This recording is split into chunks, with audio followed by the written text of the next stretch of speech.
a lot of it is about having a positive mindset and like acknowledging that your nerves, like even though they're there and they feel terrible, will help Yes. you in the end if you just let them.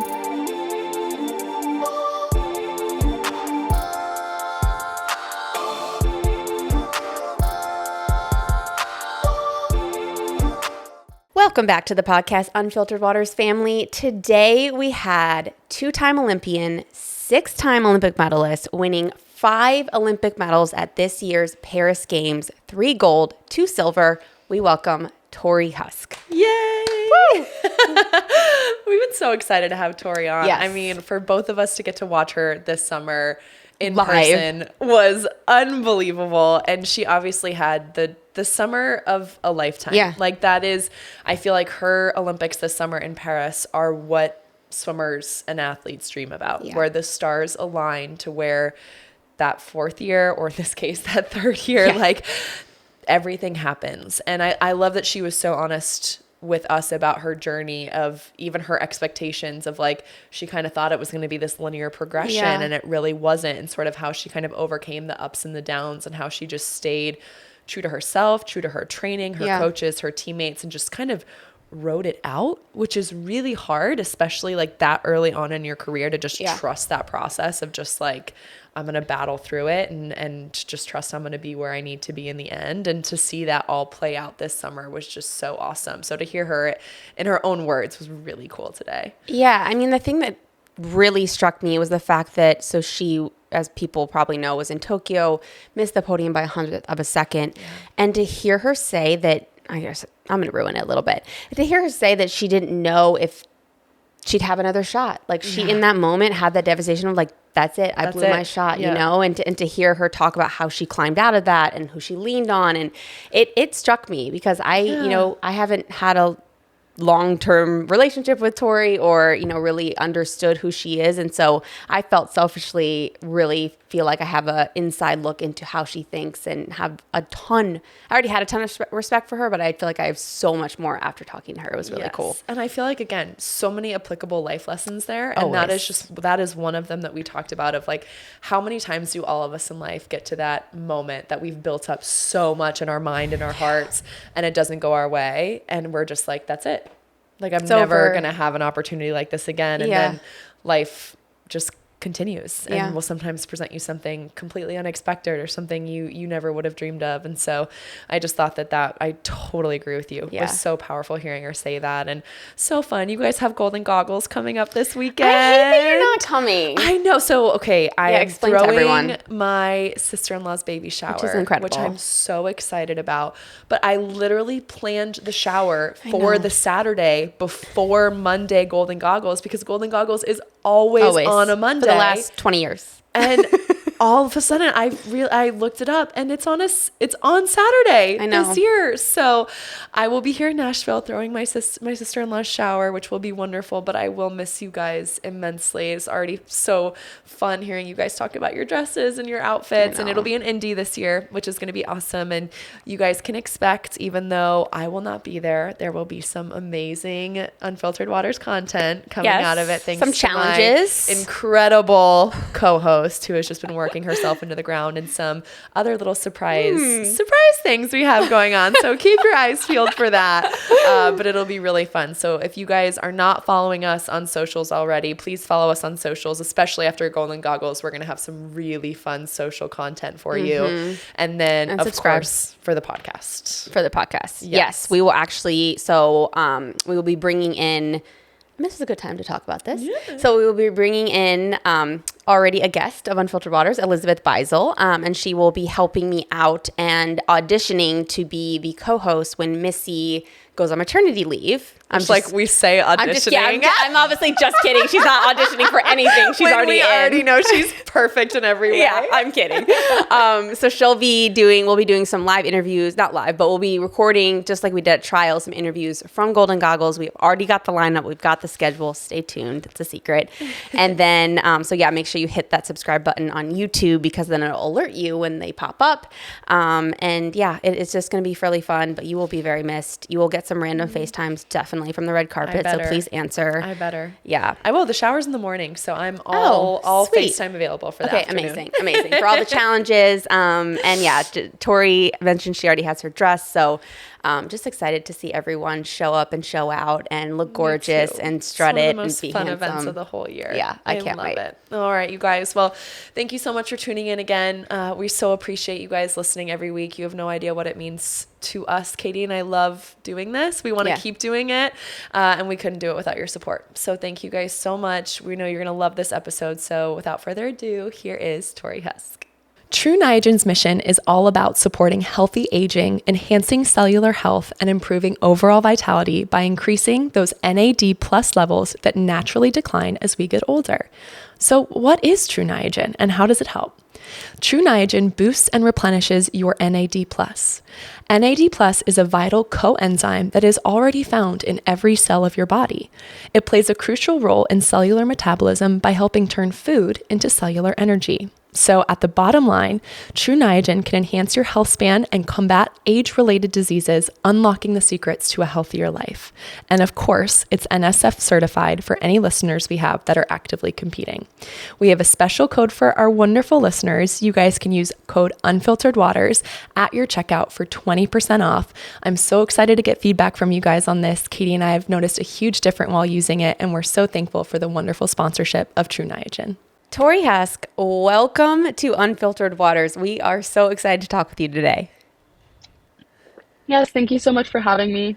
Yes, of course. And I'm excited to actually see you in the flesh. We're airing this episode 3 days before Golden Goggles are happening. So how are you feeling about outfit? Do you have outfit? And are you excited?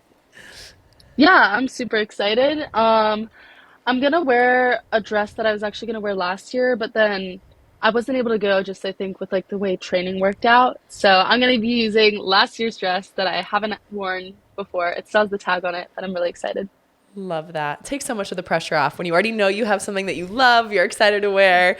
You are going shopping tomorrow. Yeah, I am a little bit envious of that. I'm usually a last minute shopper. We had this really cool place in Nashville where you can actually, you know how like rent the one runway and all of that? It's actually like a live store that you can rent the dress from, but you can go in and try it on and everything. So I have no idea what I'm going to choose, but I feel like I love being a girl for the act of getting to shop and pick your outfit, but sometimes I'm like, God, guys just have it kind of easier.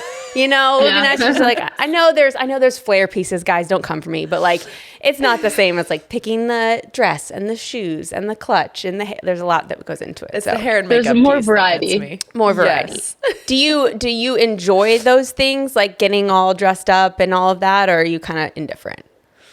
No, I actually love getting dressed up. Lately, I used to like dressing up like for school or like putting on a fun outfit. Lately, I've been like super lazy, so I haven't really been doing it. But I love doing it.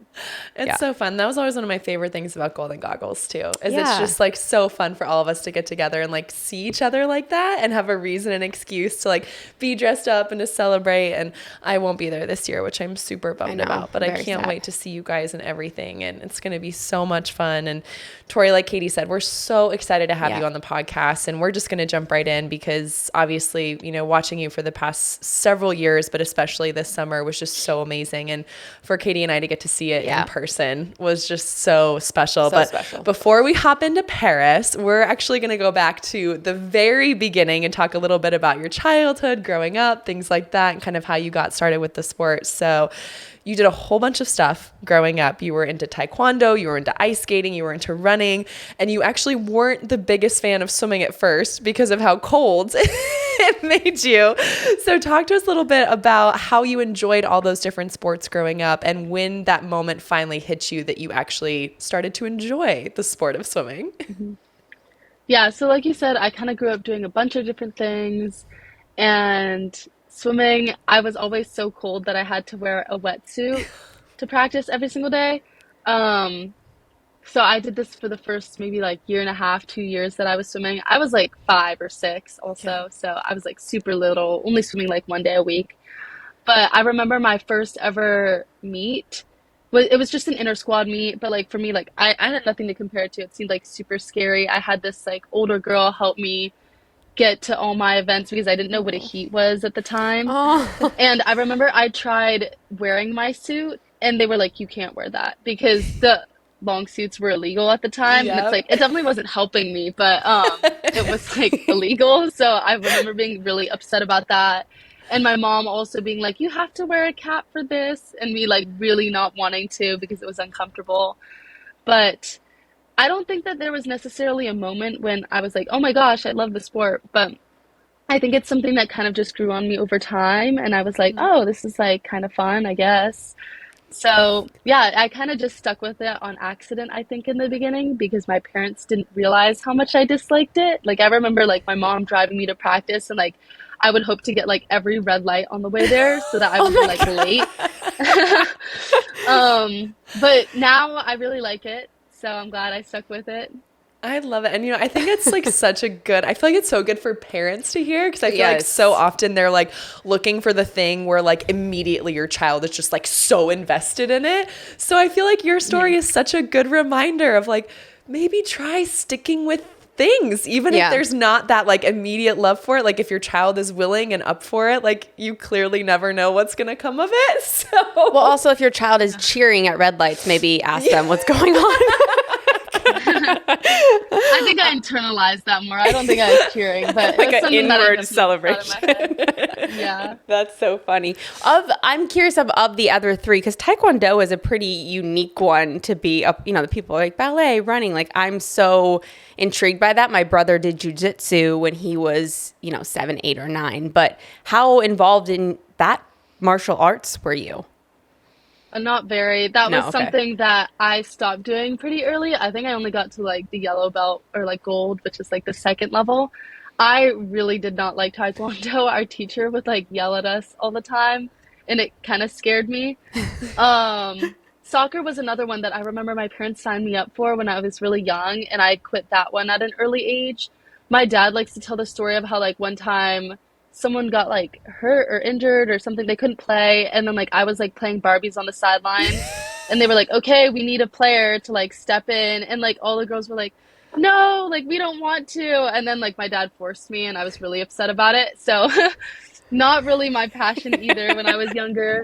I do remember, I think the reason that I didn't like soccer is because one time, for some reason, I got like tackled and everyone piled up on me, and that was like it for me. I was you're like, like, I this can't do is this done. anymore. That's supposed to be Yeah. football, not soccer. No, I know. But yeah, I don't know. It just kind of swimming kind of happened by accident, by I guess process of elimination. Yeah. Well, I feel like that's how it happens for a lot of us. I know I was a really cold kid, and then for me it was just like I was really bad at every other sport. And so it just kind of shows me like you're not meant to be on land. You're going to be in water. But you've brought Yeah. up your mom a lot, and you've referenced her as being a huge inspiration to you, and I loved reading about her story of just how resilient and gritty. Like she moved from China, she had this incredible job there. But I always am so intrigued, I think, from my own self-work of just how much parents impact children at such a young age. So what do you remember about your mom at that age, and what do you feel like it's really helped you now just as an adult and within your swimming career? Yeah, so my mom grew up during the Cultural Revolution in China, so like totally different experience from like my upbringing in America. But I think that she really helped instill values of hard work in me when I was younger, and I think that that's part of the reason that I am so good today is because like um I think talent can only get you so far. I mean, I'm sure we all like I mean, we've all like put in so many hours in the pool, like we know what it takes, and I think that she really helped me learn from an early age that like if you want to be good at something and if you have a goal, like you can achieve it, but like you're going to have to work for it. I love that. Yeah. And I feel like being able to recognize that and that you and your mom are able to have these conversations and you can still, even though your journeys have been so different, still take away so many of the lessons that she learned and apply them to your own life is so cool. I feel the same way about my parents. I feel like my upbringing is just so radically different.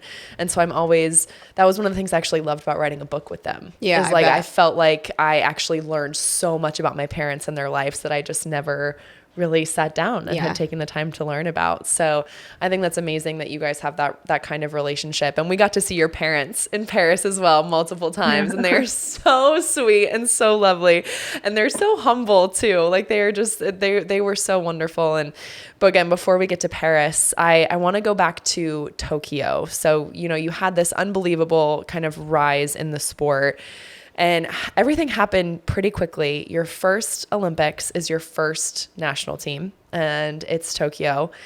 And that experience, I love hearing you talk about it because the way you reflect on it now, you just have such a poise and such a wisdom about it. And so the other interviews that we've listened to, one point that you really kind of get asked about a lot that people hone in on is that you missed the podium in Tokyo on the 100 fly by 1/100th of a second. And now I feel like the way that you reflect on that experience is so powerful because you talk about how good it was for you. Can you walk us through that thought process a little bit and what that was like in the moment to miss out on that, but what that has done for you since and how it's changed your mindset and your appreciation for actually being able to medal at an Olympic Games? Yeah, I think that, like you said, it happened very quickly. That was my first ever national team trip. And it's the biggest like sporting event that you can like perform at. So it was definitely really intimidating. I didn't really know anyone on the national team. It was just, there was also COVID, so it was like kind of hard to like branch out and like meet new people. So it was just very intimidating all around. And missing out on like the podium, I mean, by 100th, it's devastating. Like I don't really know if like words can like really describe it. I remember like seeing it on the board and being like, wow, like that's it. Like I will never get another chance. Cause like I wasn't really thinking about Paris. Like a lot can change in 4 years. And I was like, I can't believe it's just like gone. Like that moment, like it's just like, I remember like really wanting like a redo, just like some way, like I just didn't really know how to like cope with it in the moment. I was just like, wow, I just can't believe that it's gone. It was maybe a little bit of like denial. But looking back on it, I think that it was really good for me because it made me want it so much more in Paris. And the road to get there was like obviously not easy. I mean, right after the Olympics, I went to college. It was my freshman year at Stanford. And I kind of went in with the mindset that like, okay, this will like heal me. And I think that because I like went in with a positive mindset, it did. And like these girls helped kind of like lift me back off my feet. I don't know if they like know it or not, but they really helped me get back to like normal. And like that summer, following Tokyo, I ended up like winning worlds. And it was kind of like it seemed like it was going to be like an uphill, or like I was like on the up and up. But then like the following summer was in Fukuoka, Japan, and that quarter beforehand, I had just completely overloaded myself with my course load.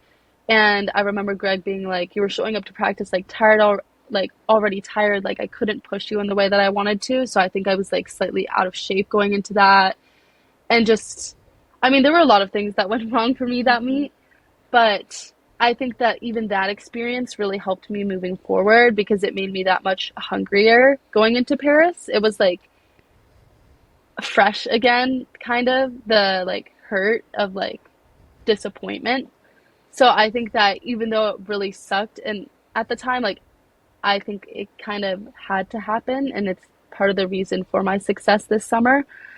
So it was kind of like an up and down battle, like roller coaster ride, but I think that everything kind of happened for a reason, even though that sounds really cliche. No, it doesn't. No, not at all. I mean, I relate to that, Torri. My first Olympics, I just turned 15. It was, I mean, I hadn't been out of the country. I hadn't been on I hadn't even been on a national junior team. So like, it was just like, you're kind of shell shocked and all these things happening. And I feel like you just kind of react, right? You do the best you can with what you have.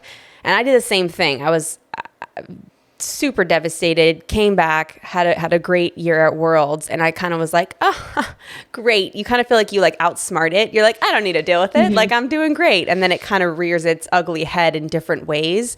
And and eventually had to address it, right? Whether it was talking to a therapist or talking to a mentor. So you mentioned the girls at Stanford, you mentioned the girls on your team. Did you do anything specific working with anybody else that helped you get over the hump a little bit? I can't really think of like specific things, but just like in general, surrounding yourself with people that you really feel comfortable with and you feel like bring out the best in you.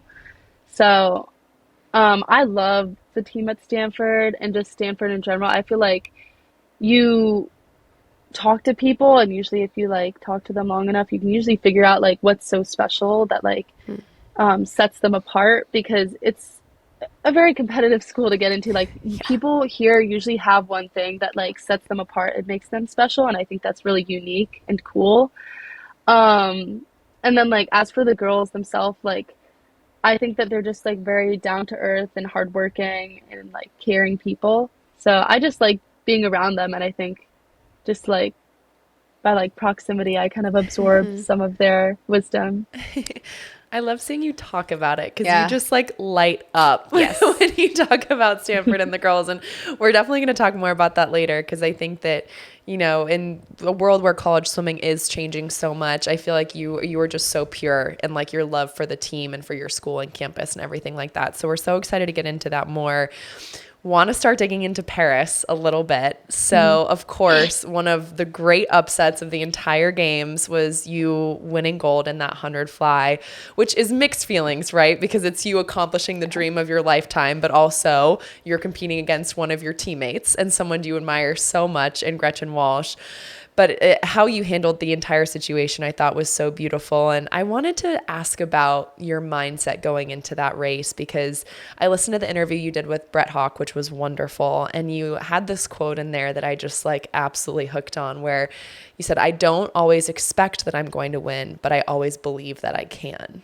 And I just thought that that was like so powerful of here you are walking into this Olympic final against someone who broke the world record at Olympic trials, who broke the Olympic record in semis in Paris. And you still were able to get to a place of like, I'm not expecting this, but I still believe it's something I'm capable of doing. So walk us through your mindset in the ready room before that 100 fly and how you kind of approach that sort of underdog kind of mentality.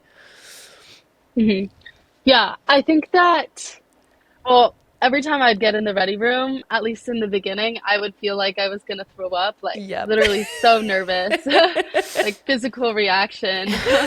But I think that in a way, like being like the underdog kind of helped. Like seeing Gretchen like smash the world record at trials, like um the past like few years leading up to it, I've been like the number one flyer in the US, and I feel like it's a lot of pressure, and like seeing her like destroy that record like kind of like took it a lot of it off my back, because I was like, okay, like no eyes are watching me, like this is honestly kind of nice. And like going into that final, I kind of had the mentality of like no one's watching you. And even going into my 100 free at the Olympics, I was like, nobody's watching you, like no one expects anything of you. So it was kind of fun to be like, I still believe in myself, like I think I can do this, like I just have to do it. But it kind of alleviated some of the pressure, so it was helpful in a way.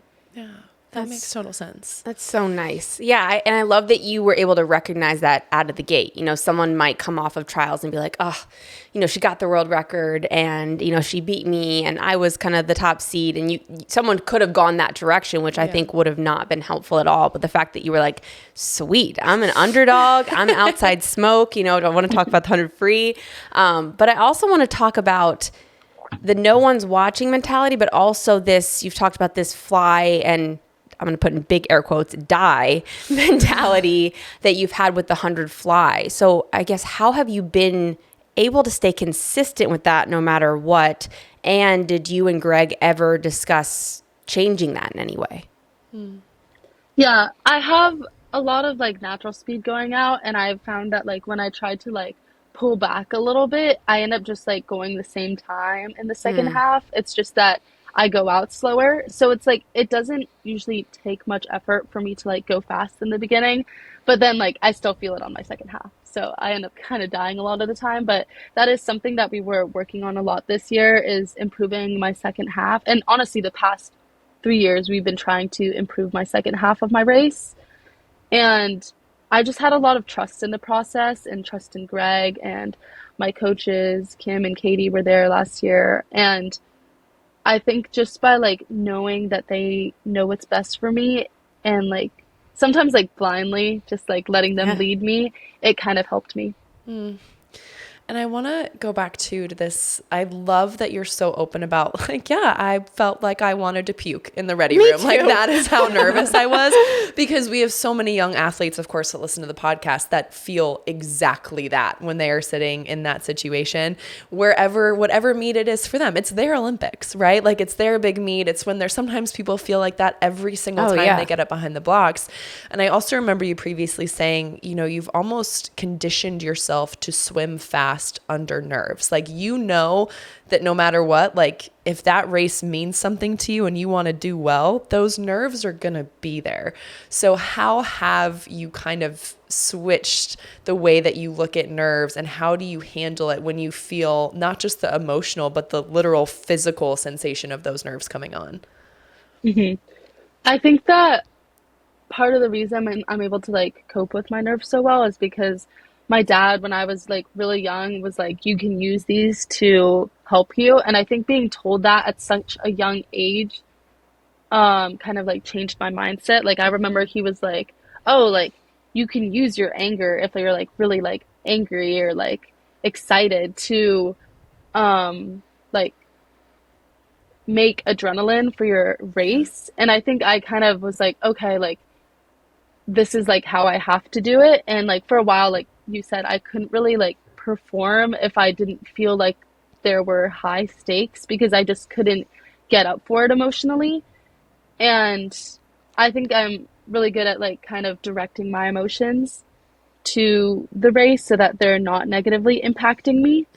And like, I don't know if this is true, but I've heard so many people say that your body can't tell the difference between being excited and being nervous.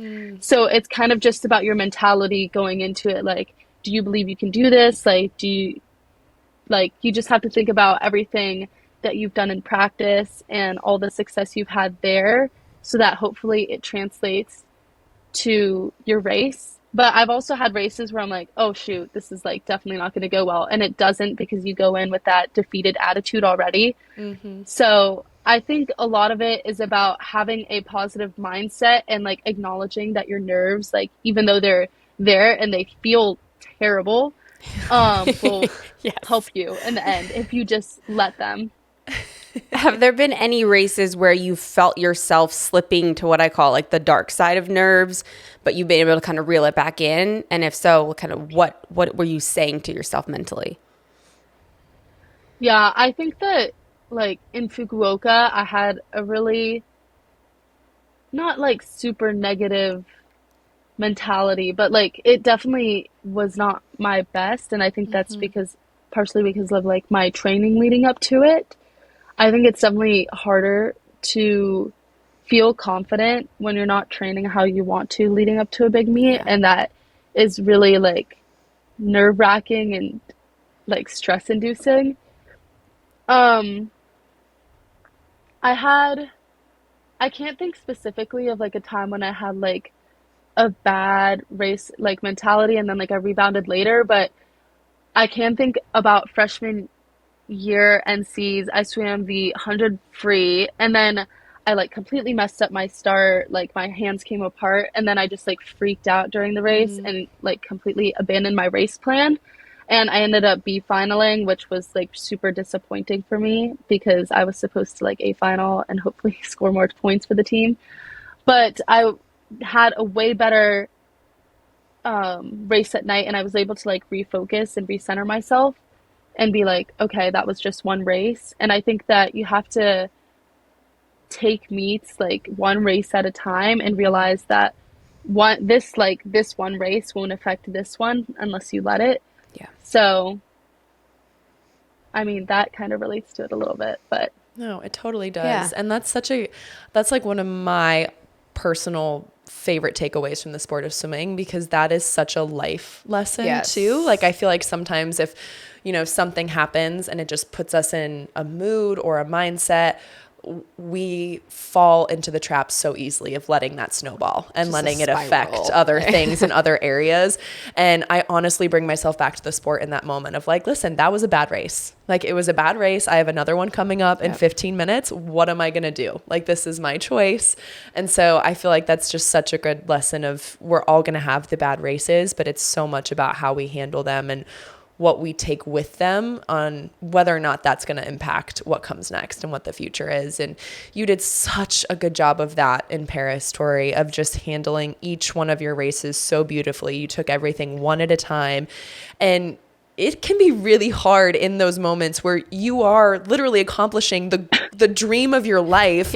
And you have another race, like there's still more to come, and you still have a job to do. And that was something I really admired about you from this summer, and something I admire about you in general is like, you take this job very seriously. Like, I love hearing you talk about being on relays and being on the anchor position, because you're literally like, I'm not going to lose. Like, if my teammates get me out ahead, I am not going to lose, because that is not my job. Like, I am going to stay ahead because that's my job. That's what I'm here to do.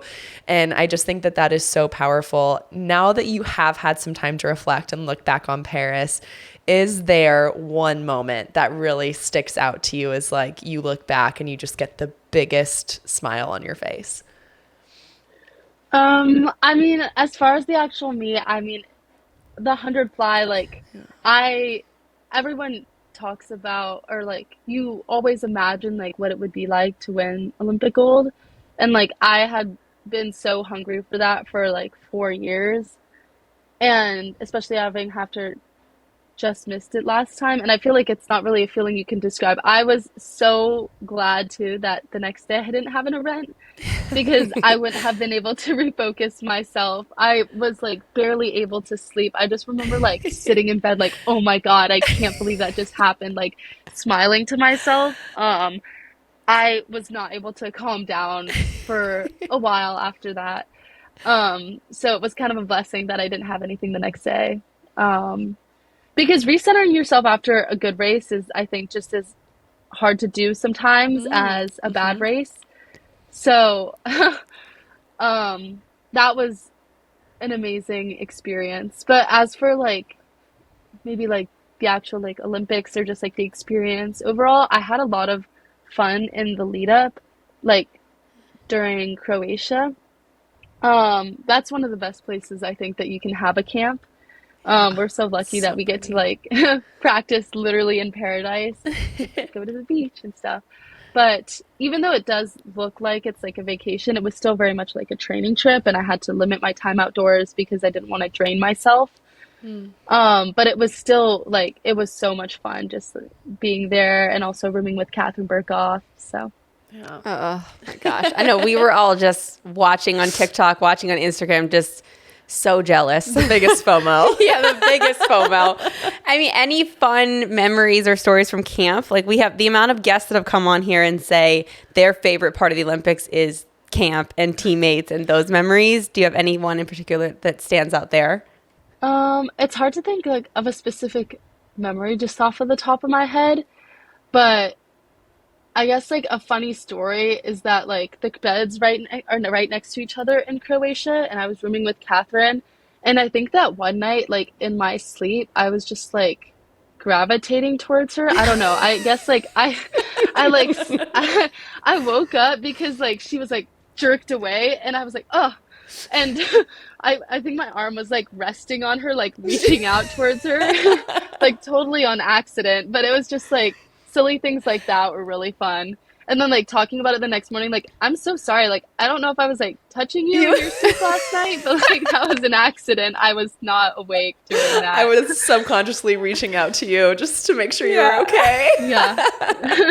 That happened to me on one of my very first junior team trips, as I was rooming with someone and I accidentally snuggled, and That's then cute, was dubbed the snuggler for the 6'3". Yeah, it was a little brutal. Now I'm proud of it. I'm a major snuggler, but I feel like at that age you're like you're mortified to be different. Yeah, it's like all the way. older kids that are like making fun of you for it. So yeah, I'm still a snuggler.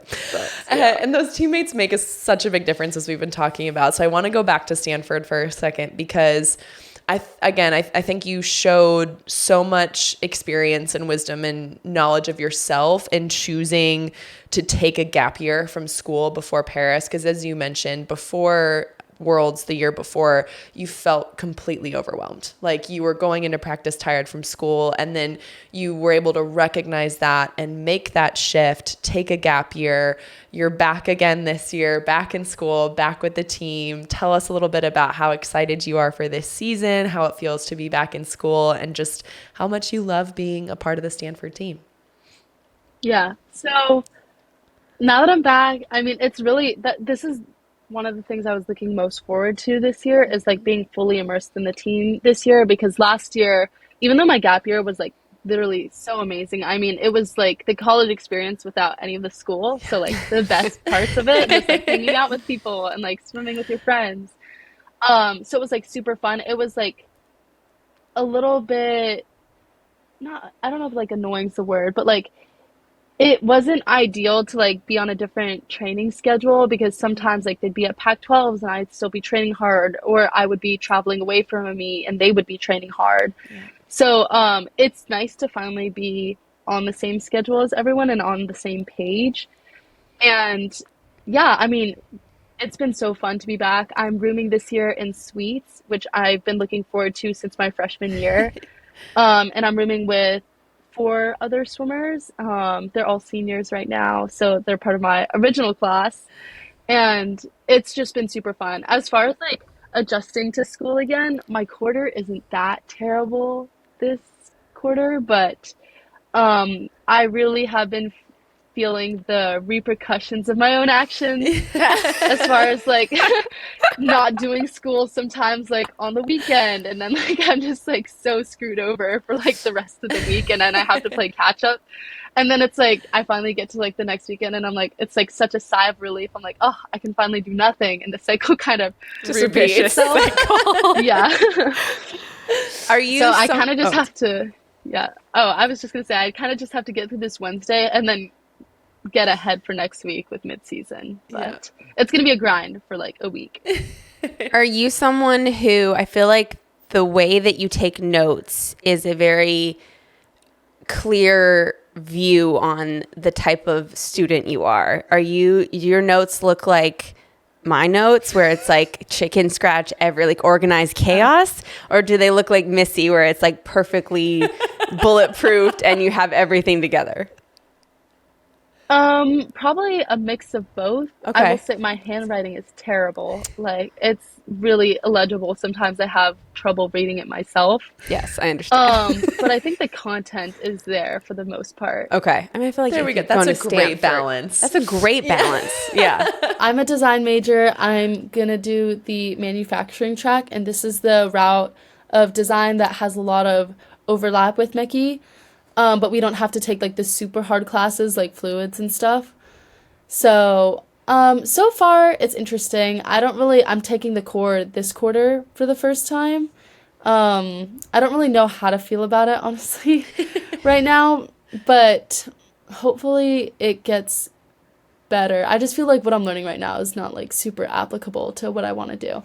But I'm doing a focus, or one of my, I forgot what the word is. My focus is basically in sustainability. And then I think I'm going to try to co-term in sustainability, because that's ultimately what I want to get involved in the future. So I just thought design, I'm not really taking it because I'm like super passionate about design. It's more like I just thought it would be the easiest route for like change, because my like ultimate goal is like helping with like, I don't know if it's like climate change or just like sustainability, or like alleviating like some of the issues that stem from that. So I thought that would kind of be the best route to go for that. Amazing. That's so cool that you want to be involved in that. That's really awesome. Yeah. What inspired you to take that direction?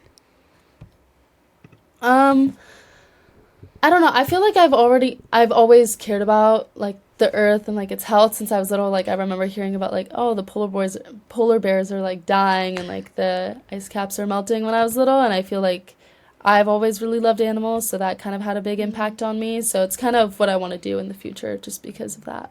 That's amazing. Those things that start when we're little always have a way of Yeah.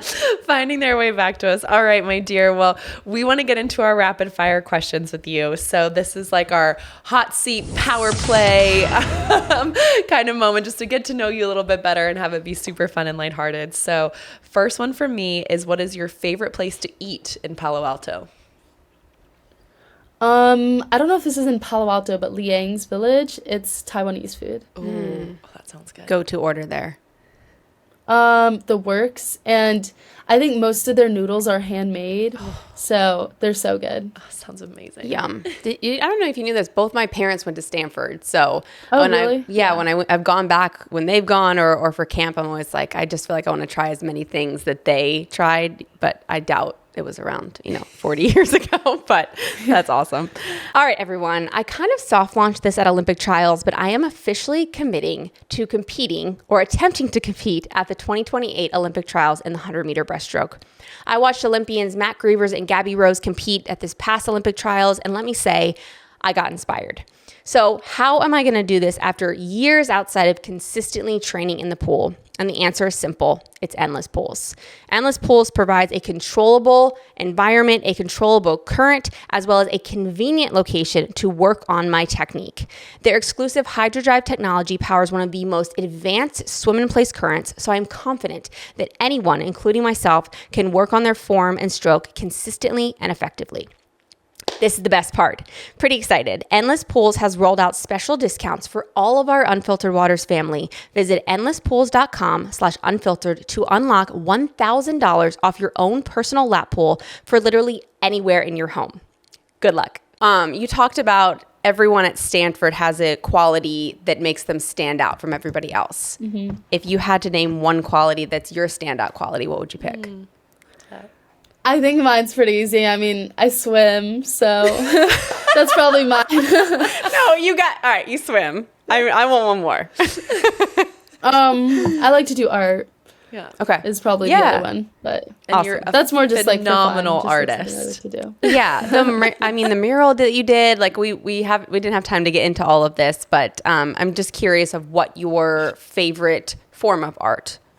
Oh, I like to do pretty much anything. I think that I usually get kind of bored if I only do one thing. So I have way too much art supplies here. Sometimes we have craft nights. I really need to honestly probably like get rid of it because I have just way too much.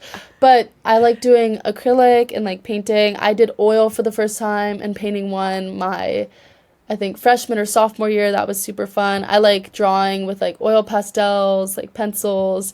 We were doing a lot of origami in the suite in the beginning of the year. And we made these like paper crane fixtures like on a string. So we hung them up in our rooms. So you guys are easily the most well-decorated suite in all of Stanford. Yeah, we have a lot of decorations. I love that. That's so cool. Amazing. All right, what's your favorite national team trip that you've been on? I think that each national team trip gets better as I like get to know people better. So probably this most recent one. Yeah. Okay, so this is kind of a long one of your power play. So you're on an island for 1 year. Okay, no one else is on the island except these. You can choose of these 4 Stanford legends: Reese Witherspoon, Elon Musk, Christian McCaffrey, and Sandra Day O'Connor, who is the first woman Supreme Court justice. Who do you pick and why? Probably Reese Witherspoon. I mean, I just think she's so iconic. And I think she'd probably be like the most fun to be around, and I just really like some of her movies, so. Yeah. Agreed. I just keep She's waiting to run Blonde, into right? her in Nashville. She's what? In Legally Blonde. Oh, yes. yeah. Is that her? That's one of her most iconic. Yeah. Yeah. She lives in Nashville, and we have mutual friends, and I keep hoping that she just somehow pops up. She's just gonna one night she's just gonna show up to sauna. It's gonna happen. Yeah, exactly. So yeah, great choice. All right, last one from me. What is one bucket list item you still have that you really want to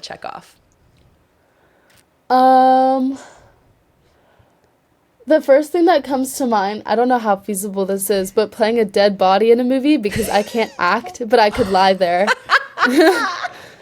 I could just like pretend to be dead or die like dramatically.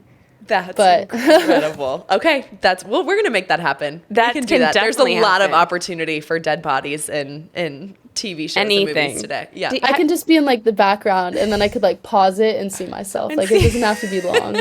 Have you seen that? Are you a Friends person? I'm not, but I really like The Office. Okay. Okay. The reason I said it, I'll just say why, is Joey in Friends just gets demoted, and so he just plays this guy in a concussion the whole time on the episode. So I just thought of that, where he's just like laying there, and then he pops up at the end of the scene, and he's like, wait, can I be in it? So that's what I awkwardly thought of. Yeah. All right, last one for me. If you could swim the 100 fly or the 100 free for the rest of your life, what would it be? What would you pick? Probably 100 free. I just think I feel like it's an event that would be easier on the body as I get older. That was a smart choice. Yeah, very. I thought you were going to go with fly, but I really respect your reasoning behind that. It makes a ton of sense. All right, my dear, we're going to head into our final 3 questions. So we ask all of our guests these same 3 questions. First one is, what is a moment within the sport of swimming throughout your entire career that has brought you the most amount of joy? I can't really think of like a specific one off the top of my head, but I think some of my favorite moments that are because of swimming are just like hanging out in the suite with like the girls. Like last year, even though I wasn't living on campus, I would come over to suites just to like be with them while they do homework, and I'd like read my book. But I think it's like those moments that I really value, and like the relationships that swimming has brought me are just like unmatched. Like I think that they're like the reason that I ultimately do this sport, and like the people. Like I like to swim, but like it's like really the sense of like community that it brings me that makes it special. Could not agree more. Yeah, it's the relationships. Okay, so similar question, a moment or memory outside the sport of swimming that's brought you the most amount of joy. Okay, that was like what did I do most recently? Well, I guess most recently the like swimming related thing, like something swimming related that I did was like I visited my friend in LA, and he used to swim for Stanford, so I guess that's like a fun like recent memory. That's actually part of the reason I'm maybe a little bit behind in school right now, is because I went there this weekend instead of doing my schoolwork. But What'd you guys do? that's probably the most recent. We went out to dinner, got like sushi. I don't know why I said friend. It's my boyfriend, but the restraint that it took me to not be like, is that your boyfriend? yeah. I don't know why. I hate like the term for some reason, even though it's like, I don't know, it's kind of stupid, but yeah. We just kind of like, I met like some of his friends at USC. He swam last year here, but he's doing his 5th year there. Oh, cool. His mom actually is his coach. So yeah, it was fun to like visit him, and like swimming's part of the like reason that like we're together. I mean, like it brought us together. Yeah. So Good. I love hearing that even though it puts you behind in school a little bit, I have full faith in you to catch up. And I'm glad you're doing everything right now. Like just as important it is to like do the studying, you know, like go to practice. Like we need those weekends too. So it makes me happy to hear that you're like filling your cup up with that too. All right. Last question is, if you had to pick a word that represents your career up to this point, something that you're working on moving forward, kind of just something that encompasses something that you want to be or something that you're working on, what would that word be and why? yeah, so my word, it's funny because this at the beginning of the year we do this like CAP activity with Stanford, and this was one of the assignments is we had to write a word on the cap that like kind of encompasses like our swimming journey or like our why, and I wrote fulfillment. Just because I feel like swimming kind of fills up all the different like buckets of my life. Like it gives me like a reason to work hard, it gives me like goals to set and work towards, and I also think swimming is really cool because you see like your tangible like growth like through every like time drop, and I think it's kind of different from other sports in that way because you get this like real data back, and it's very fulfilling when you reach those goals and you like see those little time drops and you see how much like you've improved compared to yourself. And then also, like I said before, like the relationships it brings you and like the people it introduces you to, I think that's really fulfilling. And also the opportunities that it has like introduced me to. Like I never thought that I would be here. Like growing up, it wasn't even like a dream to go to the Olympics. I always thought it was so unobtainable that like I couldn't even like dream about that. It only became not even a goal, but like something that I thought of in the back of my head for the first time in 2019 when I ended up winning nationals for the first time. And then I was like, oh wow, like maybe I would have a shot at this like in 2020. But even then it was like, it still seemed so out of reach. But like swimming has opened so many doors for me, and like even like the school like Stanford that I was able to get into. So I think it just kind of fills up like all buckets of my life. I love that so much. Yes.